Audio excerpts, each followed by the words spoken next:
18वां अध्याय। एक मुस्लिम चमत्कार प्रदर्शक।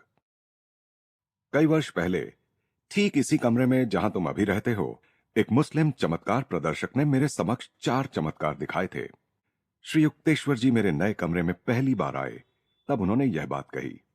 श्रीरामपुर कॉलेज में प्रवेश लेने के तुरंत बाद ही मैंने निकट स्थित पंथी नामक छात्रावास में एक कमरा ले लिया था।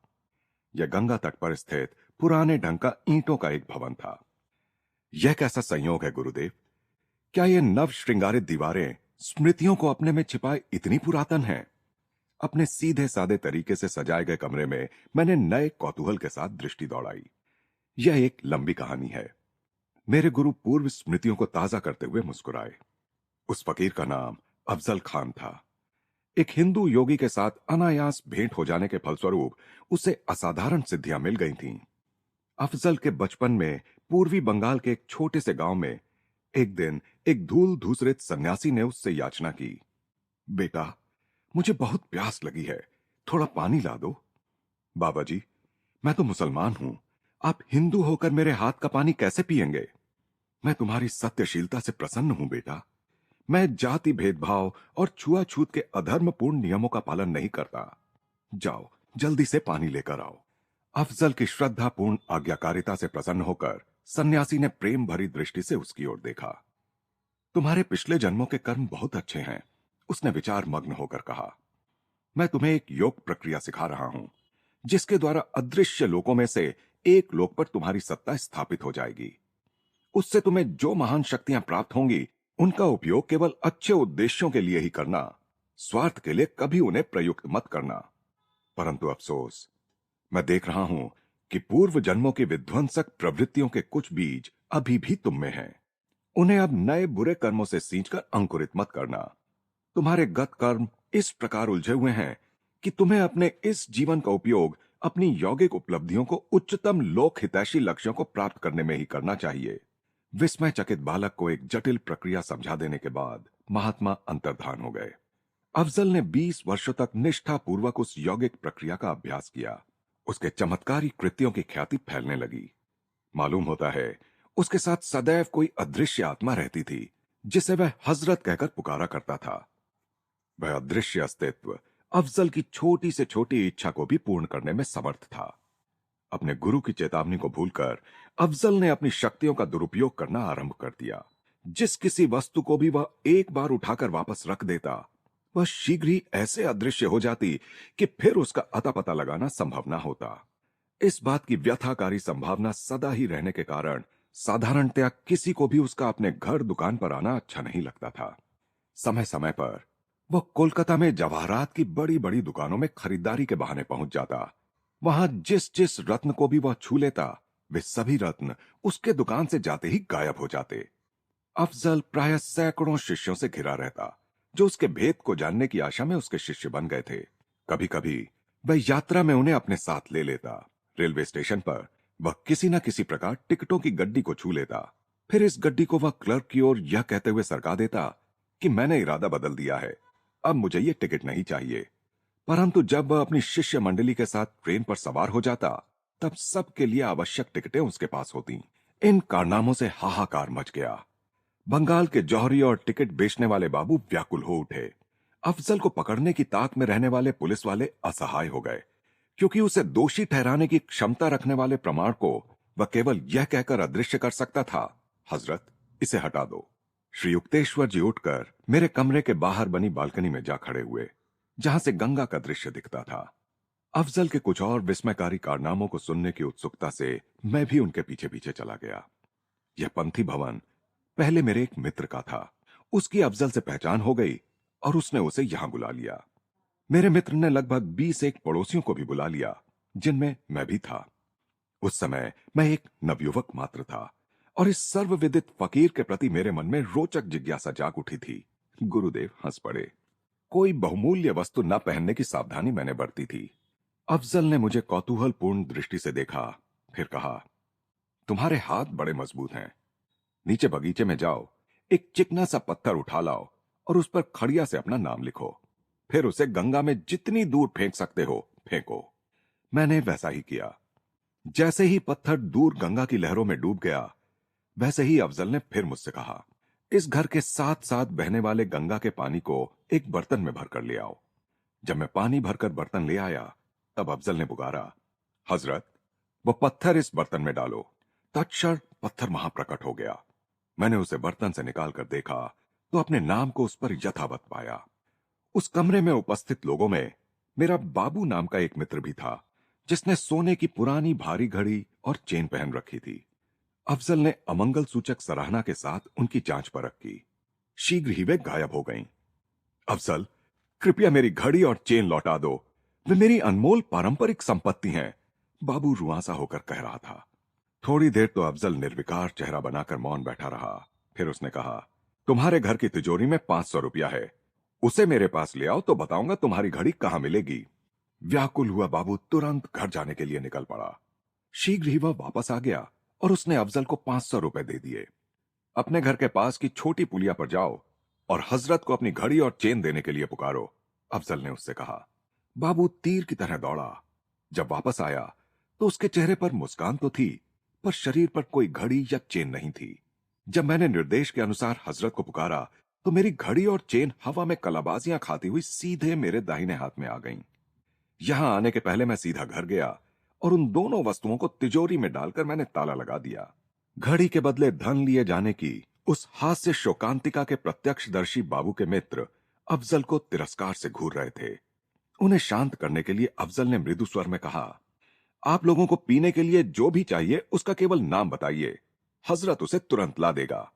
कुछ लोगों ने दूध मांगा तो अन्य लोगों ने फलों का रस मांगा। मुझे आश्चर्य नहीं हुआ जब बाबू ने विस्की मांगी। अफजल ने आदेश दिया। आज्ञाकारी हजरत ने तुरंत सीलबंद बोतलें वहां प्रस्तुत कर दी, जो धड़ाधड़ा कर जमीन पर गिर गईं। हर आदमी को अपनी अपनी पसंद का पेय मिल गया। चौथे चमत्कार का आश्वासन बाबू के लिए तो निश्चय ही सुखदायी था। अफजल ने सबको वहीं पर भोजन देने का प्रस्ताव दिया। सबसे महंगा भोजन मंगाते हैं, बाबू ने खिन्न स्वर में कहा। मुझे अपने 500 रुपए के बदले पूरा राजसी भोज चाहिए। सब व्यंजन सोने की थालियों में परोसे होने चाहिए। जैसे ही सब लोगों ने अपनी अपनी पसंद बता दी, अफजल ने सतत तत्पर हजरत को आदेश दिया। बर्तनों की खनखनाहट सुनाई दी। मसालेदार सब्जियों, गरम गरम पूरियों और अनेक बेमौसमी फलों से भरे सोने के बड़े बड़े थाल शून्य में से हमारे सामने जमीन पर प्रकट हुए। भोजन की हर चीज अत्यंत स्वादिष्ट थी। 1 घंटे तक खाना पीना चलने के बाद हम लोग कमरे से बाहर जाने लगे। इतने में बड़े जोर की खनखनाहट की ध्वनि सुनाई दी, मानो सब बर्तनों को एकत्र किया जा रहा हो। हमने मुड़कर देखा तो वहां थालियों की या बचे हुए भोजन की भी कोई निशानी शेष नहीं थी। गुरुजी, मैं बीच ही में बोल पड़ा, यदि अफजल सोने की थालियों जैसी चीजें भी इतनी आसानी से प्राप्त कर सकता था, तो उसे दूसरों की संपत्ति की लालसा क्यों थी? अफजल आध्यात्मिक दृष्टि से बहुत उन्नत नहीं था, श्री युक्तेश्वर जी ने कहा। योग की एक विशेष प्रक्रिया पर प्रभुत्व पा लेने से उसकी पहुंच एक ऐसे सूक्ष्म लोक तक हो गई थी जहां किसी भी इच्छा को तुरंत मूर्त रूप दिया जा सकता है। हजरत, जो उस सूक्ष्म लोक का एक जीव था, की सहायता से अफजल अपनी प्रबल इच्छा शक्ति के द्वारा सूक्ष्म ऊर्जा से किसी भी वस्तु के अणुओं को खींचकर उस वस्तु को प्रकट कर सकता था। परंतु इस प्रकार सूक्ष्म शक्ति को मूर्त रूप देकर तैयार की गई वस्तुओं की रचना ही ऐसी होती है कि ये थोड़े समय के लिए ही अस्तित्व में रह सकती हैं। अफजल को अभी भी इस जगत की संपत्ति की तृष्णा थी, जिसे कमाने के लिए अधिक मेहनत तो करनी पड़ती है, पर जो अधिक टिकाऊ भी होती है। मैं हंस पड़ा। वह भी तो कभी कभी अनोखे ढंग से गायब हो जाती है। अफजल ईश्वर प्राप्त संत नहीं था। गुरुदेव आगे कहते गए, स्थायी और कल्याणप्रद प्रकार के चमत्कार केवल सच्चे संत ही कर सकते हैं, क्योंकि वे सर्वशक्तिमान जगत सृष्टा के साथ एकात्मता प्राप्त कर चुके होते हैं। अफजल केवल एक साधारण मनुष्य था, जिसे एक ऐसे सूक्ष्म लोक में प्रवेश करने की असाधारण शक्ति प्राप्त थी जहां मर्त्य मानव मृत्यु के पहले प्रवेश नहीं कर सकते। अब मेरी समझ में आ गया गुरुजी, परलोक में काफी मोहक आकर्षण जान पड़ते हैं। गुरुदेव इससे सहमत हो गए। मैंने उस दिन के बाद अफजल को फिर कभी नहीं देखा।